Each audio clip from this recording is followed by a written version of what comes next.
Good morning student. आज हम वितान का फर्स्ट लेसन भारतीय गायिकाओं में बेजोड़ लता मंगेशकर पाठ का सारांश समझेंगे, जिसके लेखक हैं कुमार गंधर्व। इस पाठ में कुमार गंधर्व जी ने प्रसिद्ध गायिका लता मंगेशकर के गानपन के विषय में बताया है, उनके गायन के, उनके सुरों के विषय में बताया है। तो स्टार्ट करते हैं अपना लेसन। भारतीय गायिकाओं में बेजोड़ लता मंगेशकर लेखक कुमार गंधर्व जी के द्वारा लिखित है। इस पाठ में लेखक ने लता जी के अद्वितीय और अद्भुत गायकी पर प्रकाश डाला है। लेखक कहते हैं कि एक बार जब मैं बीमार था तब मैंने रेडियो लगाया, तभी अचानक एक अद्वितीय स्वर मेरे कानों से टकराया। वाकई स्वर में कुछ विशेष जादुईपन था। मैं उसे तन्मयता से सुन रहा था। जब गाने का अंत हुआ तो गायिका का नाम घोषित करते हुए कहा गया, लता मंगेशकर। तो लेखक ने बताया कि वो एक बार बीमार था और अस्पताल में भर्ती था, तो वो रेडियो पर गाने सुनने लगा। तभी उसके कानों में एक बहुत ही मीठा और अद्भुत सा स्वर सुनाई दिया उसको, उसके कानों से टकराया। तो जब गाना ख़त्म हुआ तो उस गायिका का जो नाम बताया गया वो नाम बताया गया लता मंगेशकर। लेखक कहता है कि तब से मैं लता का गाना सुनता आ रहा। वो कहता है कि तभी से मैं लता के गाने सुनता आ रहा हूँ। लता से पहले प्रसिद्ध गायिका नूरजहाँ का चित्रपट संगीत में अपना जमाना था। लता से पहले एक और गायिका थी नूरजहाँ, जिनका फिल्मों में अपना ही एक रुतबा था, अपना ही एक संगीत था, अपनी एक आवाज़ थी और वो बहुत प्रसिद्ध गायिका थी नूरजहाँ। लेकिन बाद में आई हुई लता उनसे बहुत आगे निकल गई। लेकिन लेखक कहता है कि उनके बहुत बाद में लता मंगेशकर आईं, लेकिन फिर वह नूरजहाँ से बहुत आगे निकल गईं। कला के क्षेत्र में इस तरह के चमत्कार भी कभी कभार देखने को मिल जाते हैं। जैसे ख्याति प्राप्त सितार वादक विलायत खां अपने पिता की तुलना में बहुत आगे निकल गए थे। वो कहता है कि कला के क्षेत्र में भी ऐसे चमत्कार कभी कभी देखने को मिल जाते हैं कि कोई और व्यक्ति किसी प्रसिद्ध व्यक्ति को पीछे छोड़कर बहुत आगे निकल जाता है। जैसे एक बहुत प्रसिद्ध सितार वादक थे विलायत खां, ठीक है, तो उन्होंने क्या किया था, अपने ही पिता को बहुत पीछे छोड़ दिया था सितार वादन में। इसी प्रकार लता मंगेशकर ने नूरजहाँ को बहुत पीछे छोड़ दिया था। साथ ही साथ लता अपने पिता की तुलना में भी बहुत आगे निकल गई थी। लेखक का स्पष्ट मानना है कि भारतीय गायिकाओं में लता के मुकाबले कोई गायकी हुई ही नहीं, और लेखक मानता है कि लता मंगेशकर जैसी गायिका अभी तक सिनेमा जगत में दूसरी कोई नहीं आई है। लेखक के अनुसार चित्रपट संगीत के कारण लोगों को मधुर स्वर की समझ हुई, तथा कहा जा सकता है कि लता का सामान्य मनुष्य में संगीत विषयक अभिरुचि पैदा करने में बड़ा और महत्वपूर्ण योगदान है। तो लेखक क्या कहता है?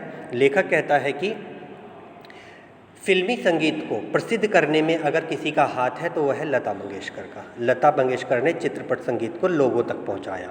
जो सामान्य मनुष्य है, आम जनता है, संगीत के प्रति रुचि पैदा करने में अगर किसी का महत्वपूर्ण योगदान है तो वह है लता मंगेशकर का, क्योंकि जब से लता ने गाना शुरू किया लोगों का संगीत के प्रति रुझान बढ़ गया। लेखक कहते हैं कि एक सामान्य श्रोता को जब शास्त्रीय गान और लता के गान में चुनाव करने के लिए बोला जाए तो निश्चित ही लता का गान ही पसंद करेंगे। तो कहता है लेखक कि यदि हम एक सामान्य श्रोता मीन सुनने वाले से अगर हम कहें कि तुम्हें शास्त्रीय संगीत सुनना है या लता मंगेशकर का गाना सुनना है, तो कहते हैं कि निसंदेह वह व्यक्ति लता मंगेशकर का गाना सुनना चाहेगा, शास्त्रीय संगीत नहीं। और इसका सीधा कारण क्या है कि लता के गानों में गानपन का होना। गानपन यानी उसके गाने में शुद्धता है, कोमलता है, निर्मलता है, मिठास है, मधुरता है। उसकी आवाज़ कानों को लुभाती है, मन को मोहित करती है। गानपन से आशय गाने की मिठास, मधुरता, निर्मलता आदि से है। लेखक के अनुसार लता जी के गानों की एक और विशेषता है उसका नादमय उच्चार।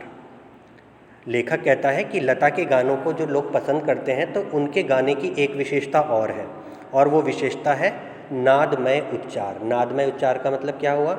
नाद का मतलब होता है बेटा आवाज़, झनझनाती हुई आवाज़, जैसे घुंघरों की आवाज़, पायल के जो घुंघरू होते हैं उनकी आवाज़, ठीक है, बादलों के गड़गड़ाने की आवाज़, बिजली के कड़कने की आवाज़, इन सब में नाद होता है। नाद मीन्स आवाज़ होती है, ठीक है, गूंजती हुई, गूंजना, ठीक है ना। तो कहते हैं कि लता की आवाज़ भी गूंजती है। उनके गीत के किन्हीं दो शब्दों का अंतर स्वरों के आलाप द्वारा बड़ी सुंदर रीति से भरा रहता है। और उनके गाने की क्या विशेषता है लता के गानों की? लता के गाने की एक विशेषता यह भी है कि दो शब्दों के बीच का जो अंतर होता है उसे लता मंगेशकर अपने आलापों के द्वारा बहुत ही सुंदरता से भर देती हैं। एक शब्द दूसरे शब्द से अलग नहीं प्रतीत होता, बल्कि एक शब्द दूसरे शब्द से मिलता हुआ प्रतीत होता है। क्लियर? और ऐसा आभास होता है कि दोनों शब्द एक दूसरे में विलीन हो जाते हैं। लेखक के अनुसार लता जी ने करुण रस के गानों के साथ न्याय नहीं किया है। यहाँ पर कुमार गंधर्व बड़े बेबाकी से अपनी बात को रखते हैं और कहते हैं कि जो लता है, मेरे अनुसार लता ने करुण रस के यानी दुख भरे जो गाने हैं उनके साथ न्याय नहीं किया। लता ने मुग्ध श्रृंगार के गानों के साथ न्याय किया है। उन्होंने मुग्ध श्रृंगार की अभिव्यक्ति करने वाले मध्य या द्रुत लय के गाने बड़ी उत्कटता से गाए हैं, अर्थात कि जो श्रृंगार रस के गाने रहे वो लता ने बहुत सुंदर ढंग से गाए हैं। लेखक कहता है कि लता का गाना सामान्यतः ऊंचे स्वर में रहते हैं। तो कहते हैं कि लता मंगेशकर जितने भी गाने गाती हैं उनके गाने सामान्यतः क्या होते हैं? ऊंचे स्वर में होते हैं, ठीक है ना। 10th क्लास में मैंने आप लोग को बताया भी था कि सप्तक होते हैं संगीत के, निम्न सप्तक, मध्यम सप्तक और तार सप्तक। तार सप्तक क्या होता है? सुरों की सबसे ऊंची पिच, सबसे ऊंचे स्वर, ठीक है। तो लेखक का मानना है कि लता का गाना भी हमेशा ऊंचे स्वरों में होता है। गाने में संगीत दिग्दर्शक उसे ज़्यादा से ज़्यादा ऊंचे स्वर में गवाते हैं और जो हमारे फिल्मों के संगीतकार रहे हैं वो भी लता मंगेशकर से ऊंचे स्वर में ही गवाना पसंद करते हैं और उसे बिना मतलब के चिल्वाते हैं। तो कहते हैं कि जो वो करुण रस के जो गाने गाती हैं उन्हें भी ऊंची पिच में गवाया जाता है उनसे, जिस कारण उनकी आवाज़ वो चिल्लाती हुई महसूस होती है। तो उसका मानना था कि अगर लता मंगेशकर के हर गाने को ऊंची पिच पर ना गवाया जाए तो सामान्य पिच पर गवाया जाए तो लता की आवाज़ और सुंदर ढंग से निखर कर आएगी, वो चिल्लाती हुई महसूस नहीं होगी। लेखक के अनुसार शास्त्रीय संगीत की उत्तम जानकारी चित्रपट संगीत गाने वालों को होना जरूरी है और यह लता जी के पास निसंशय है। वो लेखक का मानना है कि जो फिल्मी संगीत गाते हैं गायक उन्हें शास्त्रीय संगीत का ज्ञान भी होना चाहिए और लता जी को शास्त्रीय गायन का भी ज्ञान है, अर्थात वो शास्त्रीय संगीत भी गा लेती हैं थोड़ा बहुत। दोनों विद्या के बीच कोई तुलना नहीं की जा सकती। वो कहते हैं शास्त्रीय संगीत और फिल्मी संगीत के बीच हम तुलना नहीं कर सकते, दोनों ही बिल्कुल अलग हैं। शास्त्रीय संगीत की विशेषता उसकी गंभीरता है। जो शास्त्रीय संगीत सुंदर बन पड़ता है अपनी गंभीरता के कारण, और जो चित्रपट संगीत की विशेषता है वो है उसकी सुलभता और लोचता। सुलभता यानी वो आसानी से लोगों को समझ में आ जाता है, लोग आसानी से फिल्मी संगीत को आत्मसात कर लेते हैं। चित्रपट संगीत का ताल प्राथमिक अवस्था का ताल माना जाता है, अर्थात फिल्मों में जो हम संगीत यूज़ करते हैं वो माना जाता है कि प्राथमिक स्तर का संगीत है, जबकि शास्त्रीय संगीत में जो ताल होती हैं वो अपने परिष्कृत रूप में होती हैं, यानी बिल्कुल शुद्ध रूप में होती हैं, जबकि फिल्मी उसमें हम कई धुनों को मिला देते हैं, कई रागों को मिला देते हैं। लेकिन शास्त्रीय संगीत में क्या होता है, अगर हम एक राग गा रहे हैं तो पहले हमें वो राग पूरा गाना होगा। क्लियर?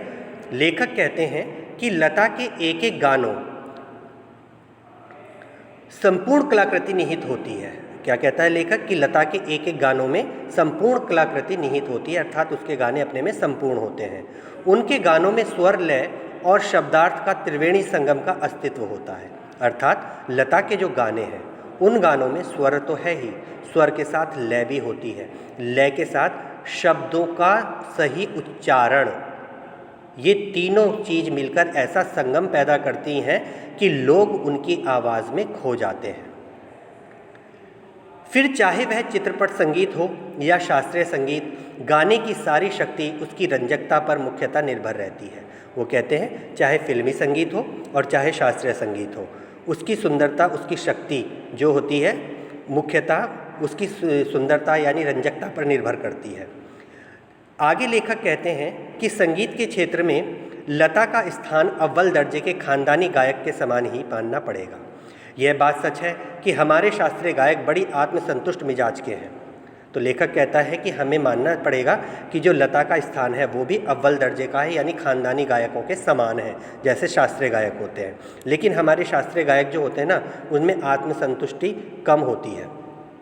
संगीत के क्षेत्र में उनका अलग हुक्मशाही स्थापित है और वो लोग संगीत के क्षेत्र में अपने हुक्म को चलाते हैं। वो सोचते हैं शास्त्रीय संगीत सबसे ज़्यादा शुद्ध होता है, उसी को गाया जाना चाहिए, और बाकी जो संगीत होते हैं वो संगीत नहीं होते। लेकिन चित्रपट संगीत द्वारा लोगों की अभी जातीय संगीत से जान पहचान होने लगी है। तो कहता है लेखक, लेकिन फिल्मी संगीत के द्वारा जो लोग हैं वो भी संगीत को अब जानने पहचानने लगे हैं। केवल शास्त्र शुद्ध और नीरस गाना उन्हें नहीं चाहिए, बल्कि उन्हें तो सुरीला और भावपूर्ण गाना चाहिए। जो आज आम जनता है, उस आम जनता को शास्त्र से शुद्ध गाना नहीं चाहिए, यानी वो शास्त्रीय संगीत नहीं सुनना चाहते हैं, वो उनको नीरस जान पड़ता है। वह सिर्फ सुरीला गाना सुनना चाहते हैं और ऐसा गाना जो उनके मन में उतर जाए, उनके भावों को प्रकट कर सके। और यह क्रांति चित्रपट संगीत के कारण ही संभव हो पाई है। लेखक के अनुसार शास्त्रीय संगीत की विशेषता उसकी गंभीरता है तथा चित्रपट संगीत की विशेषता उसकी सुलभता और लोचता है। चित्रपट संगीत का ताल प्राथमिक अवस्था का ताल माना जाता है, जबकि शास्त्रीय संगीत में ताल अपने परिष्कृत रूप में पाया जाता है, जैसा कि मैंने अभी आप लोगों को समझाया। आगे लेखक ने फिर वही बात बताई है कि जो शास्त्रीय संगीत है वह शुद्ध कर्मकांड को उन्होंने आवश्यकता से अधिक महत्व दिया है। शास्त्रीय जो गायक हैं उन लोगों ने शास्त्र शुद्धता पर ज़्यादा बल दिया है, जबकि चित्रपट संगीत ने क्या दिया है, सुरीलेपन पर ज़्यादा ध्यान दिया है। लेखक कहते हैं कि चित्रपट संगीत का तंत्र ही कुछ अलग सा है। यह है नवनिर्मित की बहुत गुंजाइश है। वो कहते हैं लेखक कि जो फिल्मी संगीत है उसका तंत्र, यानी उसको जो बनाया जाता है उसका ढंग ही अलग है।